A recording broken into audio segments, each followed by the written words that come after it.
today, but that's okay. So best way to get in it is to get to it. I want to start out with the story.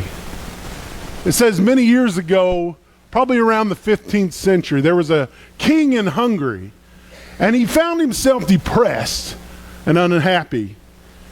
And he sent for his brother, one of the princes of the land, and he was good-natured but rather indifferent. And the king told him, he said, "I'm a great sinner, and I fear to meet God." But the prince, he only laughed at him. And you know how brothers sometimes can do. They don't see past the nose on their face to the things that you're contemplating. And the king, that didn't help him. He wasn't real happy about that. So he decided to help his brother kind of get into the same mindset that he was. It was a tradition that before you were executed, they would take a trumpeter and he would trumpet outside of your house or your room to let you know that your time had come, that it was your turn on the execution block. So the king commanded the trumpeter to go outside of his brother's room, and he played the thing. He played his trumpet right outside of the brother's room. The brother shaking, he's quickly dressed. And he nervously comes to the door. And the executioner takes him in hand and brings him to the king's throne room. In an agony of terror, he fell to his knees for his brother and begged to know how he had ever offended him. And he said, "My brother, if the sight of a human executioner is so terrible to you, shall not I, have grievously offended God, fear to be brought before the judgment seat of Christ?" Now, you know, with an opening like that, you're expecting a doom and gloom sermon, but that's not what this is. But there is a fear of God. There has to be that fear of God. And this isn't necessarily like a mortal fear that the brother was feeling. This can be a fear of like a strict professor. Or maybe a fear like somebody would have before their MCATs. I know a lot of kids have a dream of becoming a doctor. But for them to be able to get into medical school, they have to take this incredible test to find out what do they know, how much have they retained in their schooling. And they only take a certain percentage of that to get into medical school. It's called an MCAT. For lawyers, it'd be an LSAT. And these tests are designed to get them the best of the best into these schools of medical or law. That's a little bit like the fear of the Lord should be. That it causes us to study and to seek to do well. Or maybe it's like a father. The Bible itself describes God as a father. And some of us, our fathers were good people, but they were strict. And they expected a certain amount of you. They expect that once they've told you something, that they shouldn't have to repeat themselves, that it would be done. I know that's how we grew up, is that before Dad would go to do something, he had some things he did in town most days, but he would leave a list of things that had to be done before he rolled back into the driveway. And because when he rolled back in the driveway, he wanted to look over it and make sure that it was done right. So I knew that the judgment day was coming, and that right quick. Before I tell too many tall tales, let's go ahead and get in our word. We're going to start out today in Proverbs 2. And I like this because it's a narrative. Unlike a lot of Proverbs that has seemingly a lot of random wisdom, this is a narrative.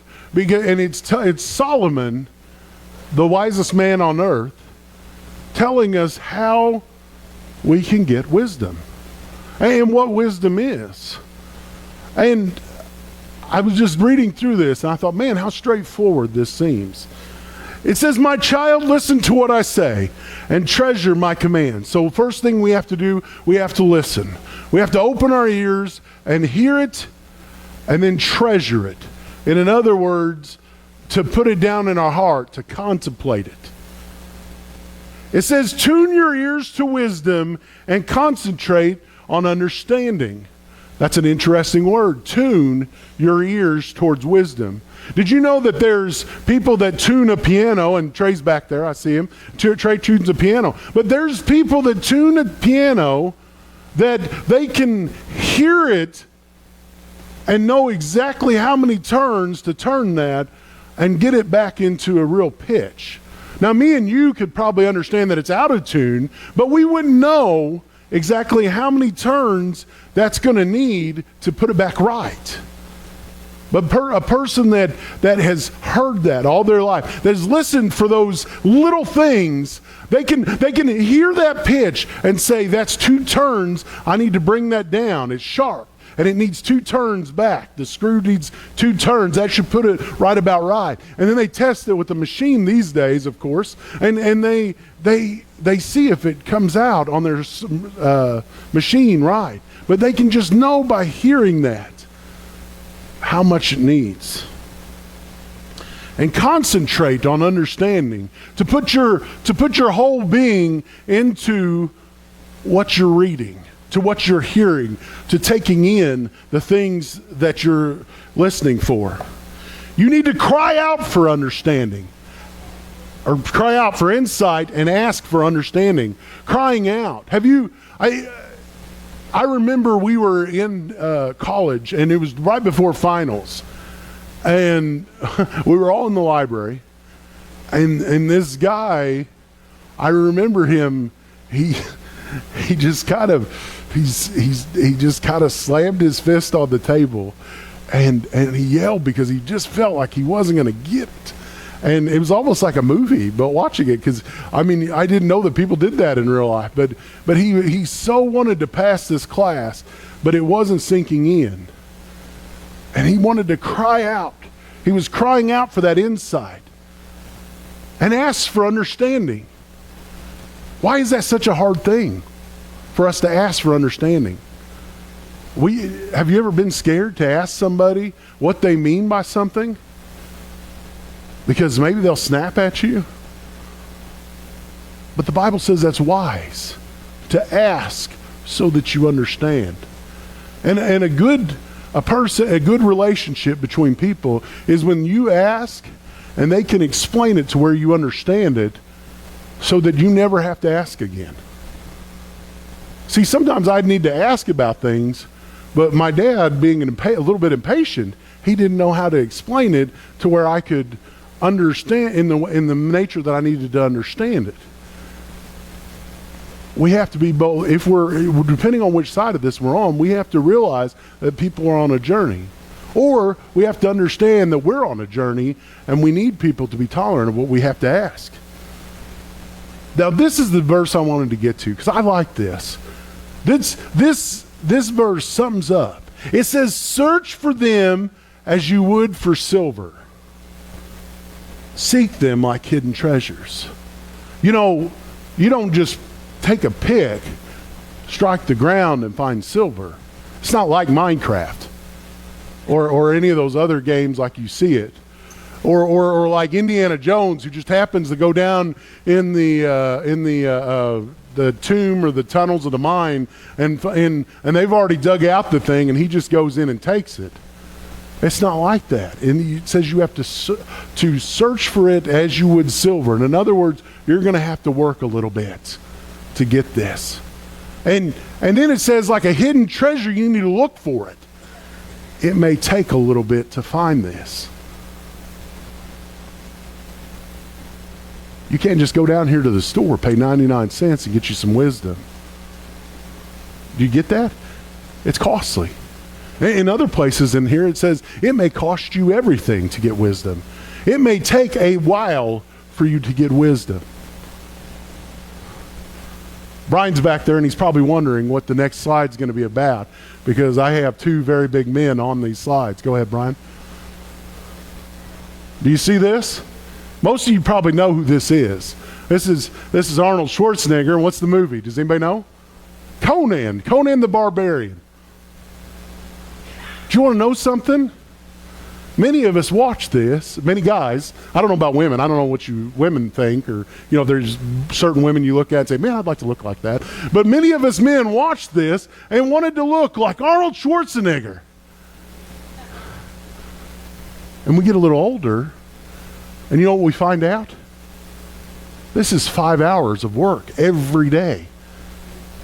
That's 5 hours to look like that. And I'm not even excusing the fact that there may have been some chemical enhancement, but 5 hours. There's 5 hours working out every day just to look like Arnold Schwarzenegger. He worked at it like you would mine silver. He looked for it like a hidden treasure. Now, many of you, I don't see too many young people in here, but if you're younger, you may not understand the appeal of Arnold. So I put up here The Rock. The Rock, big dude. And do you know what The Rock's schedule? He starts at 3:30 in the morning. At 3:30 in the morning, he gets up, and he after he gets dressed and ready for his day, he goes out and he does what do you call it? Not calisthenics, cardio work. He does cardio work for 2 hours in the morning. 2 hours. And then he does the things he needs to do for his day after he gets in from the cardio, gets dressed, and then in the afternoon he works out for 3 hours. For 3 hours. Now some days he says, on the cheat days, he said he just does the workout part for 3 hours. That's his cheat day. And that's not to mention that both of these guys usually eat about 5 to 7 meals a day. And they're very nutritionally balanced so that they can get the results that they want. Why am I saying all this? You didn't come here to talk about bodybuilders. But what I am saying is that they didn't get this way by accident. This was work. This was a dedication to what they were supposed to do. We have to be in that same method. God's calling us to be that dedicated to the study of Him. Let's read on. Verse 5, and then you will understand what it means to fear the Lord, and you will gain knowledge of God, for the Lord grants wisdom, and from His mouth comes knowledge and understanding. I tell you what that if you do all that stuff, if you seek Him, if you mine Him like silver, and you look for Him like a hidden treasure, it says you'll gain understanding, and you'll gain knowledge, and you'll understand what it means to fear the Lord. You will understand what it means to fear the Lord. That we have to, so it's going to take a little bit, but there is a reward. Let's continue to read forward. He grants a treasure of common sense to the honest.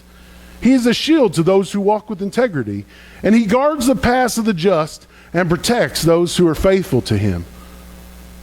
Then you will understand what is right, just, and fair, and you will find the right way to go. For wisdom will enter your heart, and knowledge will fill you with joy. Listen to His promises. He promises a payout. That if you'll seek Him, if you'll really seek Him, not just I don't know, maybe some of you men understand that your wives get mad when they say, hey, listen, where's the mustard? And they say it's in the door of the refrigerator. And you go to the door of the refrigerator. And I promise you think that it's not in that door. Yeah, and I don't know, they always claim that you just took a quick glance, didn't really pay attention. But if you'll seek Him, not like that type of seek where you gave it a glance and said, no, not here. And what you're really wanting, I'll be honest, most men really just want her to come in and find it because it looks like a whole lot of bottles of nothing in there. And, they all look the same when you're trying to find a specific bottle. But anyways, so if you will truly seek Him, pulling the bottles out of the door of the refrigerator until you find the one that looks like what you're supposed to look like. If you'll truly seek Him, He promises a reward. He promises a chance for your life to be different, for you to get out of the mess that you've made of your life. Now, the good time to do this is when you're a child. And Jews in the Bible would take their children, and until approximately the age of 13, they would teach them. They would teach them biblical truths. And at 13, just like we give our doctors, the priest looks over that kid, and he makes a decision as to whether that kid can go forward to become a priest, or if that kid's done and he needs to go back to his father and become a carpenter. That's what they make the decision for right there, is that because they give that permission for him to go forward or not, which is very similar to what Jesus was doing whenever he got lost at the age of 13. He sat there with the priests, and he began to reveal who God was, and they were shocked. And in other words, they would have been happy to take him on as a full-fledged priest. But his time wasn't yet. His time was to go back to his dad and to become the carpenter. Anyways, we have that promise that what we do is not in vain. That if you will study, if you will seek, if you will do it, you will truly gain all the rewards to that wisdom. That's a much better promise than anything in the world today. You know, Kelly's a doctor. And if Kelly had went to school for all those years, done her practicals, done all these different things, but then on the first patient, she made a slip of the knife or something bad happened, all that could collapse. But wisdom and knowledge you'll have forever. And this isn't so foreign. Ben didn't just become the world's greatest herdsman by one day waking up and buying some animals and throwing some food at them every once in a while. No, there's nights there. You know, he said there's times when calves are birthing that you got to be there, no matter what time of morning that is. There's times things are happening and Ben has to be there. It becomes a commitment, and he watches his animals daily. I'm sure you watch them to see if that calf's pregnant. You're starting to figure out when you need to be watching her so that you can be there in case something bad happens. Am I right? Yeah. There's a commitment. So number one, we just identified that he has to know what he's looking for. He has to know his animal. And it's not just about throwing some food at an animal. You have to study it. You have to understand. And the great thing about the Bible, and this is what most people miss. I'll give you some wisdom and knowledge for free. The great thing about the Bible that I've learned is that it is filled with people and their relationship with God. And some of those people have a good relationship, and some of those people not so great. But it all is tied up in their concept of who God is. So when you look at the Bible that way, and you see their personalities, how do they relate with God? Well, this person didn't relate so great. That wouldn't be a good person to emulate. Now this other person, they did pretty good. You know, you look at the kings, and it talks about all the negatives against them and how they displeased the Lord. Then it talks about a few kings that did okay. You know, they got rid of the idols. You know, they tear out the idols of their home. They did this, and that, and they did okay.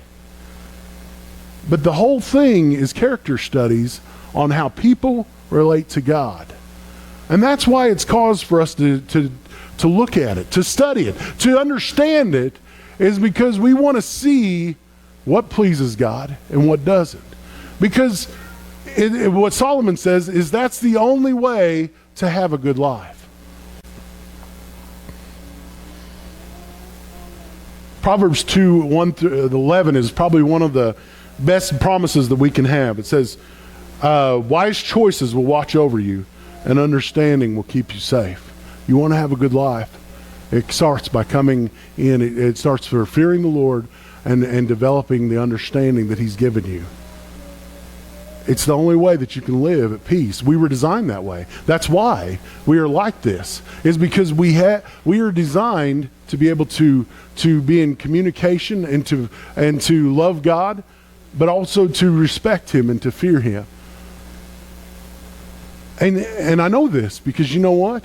All these verses, these thoughts, they're scattered all throughout the Bible. It comes up again and again and again. Even Jesus speaks about a situation. It said this landowner was going to go away. He's going to be gone a while. And he had these 3 servants. And he said, he brought them all in one at a time. And he said, your job is to act as me while I'm gone. And it said to the first one, he gave a large sum of money, let's say $10,000. And he said, I need you to do something with that. And he said, and he goes, okay. And he leaves his presence. Said the next one he gave $5,000. And he said, you need to do that. You need to do something with that. And then the last servant, which must have been like maybe the guy that'd been there about a year, he said, here's $1,000. I need you to do something with that. So he's gone for a long time, and then he comes back. And he finds out the first one, he took and he invested the money and he's doubled it, and he hands it back to him. He said, here's $20,000. And he says, you've done well. Talks to the next guy. Here's $10,000. I went and I doubled it. Well, good. And you know what the most interesting thing is? Is the third one knew him. He said, I knew you were an angry man, that you harvest where you do not plant. You do all these great things. And he said, and you're very successful. And he said, I got so scared I went and buried it so that at least I could give you back your principal. And God was like, so you understood who I was, and yet you buried your money. But that's how we can be. We can sit in this church. We can sit in a church. So I'm not going to make it about you all. We can sit in a church for year upon year. I don't know what a tenure is called. I'm blanking here a second. But you can sit in here for all this time, and you can still never grow what you want to do. It's up to you to do something with what you're taught, and then you take it out and you bring a return in on his investment. That's because you're getting wisdom and you're getting understanding. One of the best views of understanding and wisdom I ever got was understanding is more like knowledge, where that means that you know something, but wisdom is knowing where to use it. Okay? Like tomato, we know that a tomato is a fruit, but wisdom, of course, being that you don't put a tomato in fruit salad, correct? Right? And that's the same thing with this. And I think what drove this point home to me, last night I was on Facebook, and we're gonna, oddly enough, we're gonna have a message on down the road called about entertainment. But I'm on Facebook and I'm watching this reel, those reels, you know, those little videos that they do, 60 seconds or so, and this guy is going out to the poor, and he's handing the homeless, and he walks up to him and he says, what do you need? He said, what do you need? And they said, well, you know, I'd like a hot meal. He said, I haven't had a meal. I haven't eaten in 2 days. Okay. He said, where are you sleeping? He goes, well, I just kind of sleep out here on the ground. He said, okay. And he's listening to all these homeless people, and he goes in, and then it shows him going into Walmart, and he buys this guy a meal. He goes get him. He'll go to a restaurant and buy him a meal, and he'll go into Walmart and buy him a tent and a sleeping bag and all this stuff, and then he takes it and he gives it to that person, and they're overcome and they don't know what to say. And it wasn't just a one-time deal. He does this all the time. And I thought, man, how awesome is this guy? How awesome is this guy doing this? I said, it makes me want to go and start getting like stockpiling some sleeping bags in the tents and to give to people, you know, when I meet, because we meet homeless people there at the hospital quite a bit. And just to see, I had to check, because I knew that the internet was exactly what I thought it was. And I went to check them comments, and you know who the worst comments came from? Christians, telling him about doing his deeds out in public. But, you know, I said, you know, you're looking at this guy, and it's not like he's just doing it one at a time. He does it every few days, and he posts a video of this person receiving that. And you know, I could tell that his heart was in helping people, and that he was using his followers. His followers are paying for a lot of these things that he was buying these people, you know, and so he had a good heart in what he was doing. I could tell there was a good heart there. But I mean, man, they were just jumping all over them. But I'm sitting there thinking, you know, he has 100 videos of him giving things away. And I'm sitting there thinking, are the people that are giving all this, that are judging him, are they also going out and doing this for the homeless in this manner?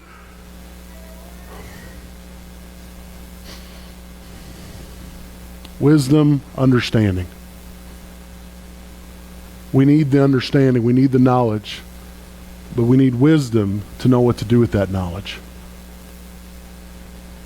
He knew that if he got enough followers, they would help pay to help all the homeless in his area. They knew the verse about doing your deeds out in front of men. But unfortunately, that doesn't bring money in to help people. There's wisdom and there's understanding. Anyways, I want to finish up here with Job. Job had as you all know, he had a tragedy, and Job had a lot of time to think about things because he didn't have a whole lot of going on for a while. He sat out in makes it sound like he sat out in the field and he contemplated life. And we get to verse 38, or we get to chapter 28. And Job begins to wax on some things. He begins to talk about some things. And he talks about how precious metals, and it's really actually kind of interesting because he's talking about how to mine precious metals. And you know, he's very involved, and I'm sitting there thinking, you know, the other side of me, the knowledge side of me is like, I didn't realize they had such stringent mining operations back then, but regardless, let's not get off.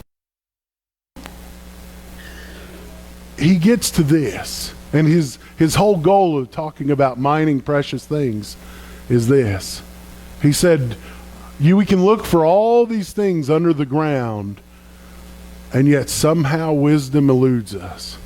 He said, all the other creatures of the earth that have such great eyesight or such great speed have never found wisdom. And we, with our ability to dig under the ground and find precious metals and all kinds of things, have never found wisdom. But you know who has found wisdom? He said, God has found wisdom, and God alone understands the way to wisdom. He knows where it can be found. And then he saw wisdom and evaluated it. He set it in place and examined it thoroughly. And that is what he says to all of humanity. The fear of the Lord is true wisdom. To forsake evil is real understanding.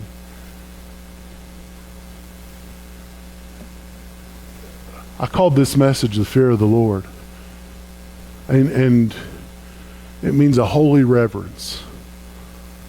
I know that's not a popular message in our society today, because we're used to the God that's our friend. We're used to the God that we're used to the Jesus that comes out and grabs Peter up from the water as a friend would if they saw him drowning. But we forget about the Jesus who a few months before that, they were all out in a storm. His disciples were scared to death. Seasoned fishermen were scared to death. They have to wake him up. And this storm was such that you would think that they probably shouldn't have to wake Jesus up, because it was scaring the special fishermen that had probably been out in everything. And they have to wake him up. And they're scared to death. It says, do you not fear we're about to lose our life? I've always pictured Jesus kind of shaking himself off and walking up to the front of the boat, shaking his head. And he looks out to the storm and He says to it, peace be still. Although he probably said it a little bit louder than that, but I don't want to blow you out with my microphone. He says to the storm, peace be still. And then one of my favorite parts of the verse is Jesus kind of turns back to him. He's like, you woke me up for this? And the disciples are just dumbfounded. They said, who is this? I can speak to the wind and the waves. That's because they just had an encounter with the fear of the Lord. The guy that was taking a nap on their boat, he has power over the wind and the waves. He doesn't fear things like that. See, Jesus was their friend at some times, but then there came the time when he would have to become Jesus. When he would show forth that he's Jesus, that he expects things to happen, and things happen.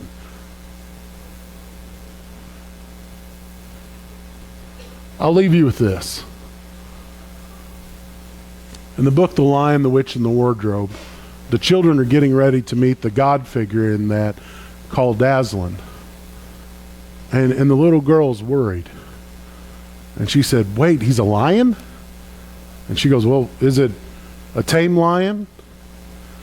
And he goes, well, no, a lion is a lion.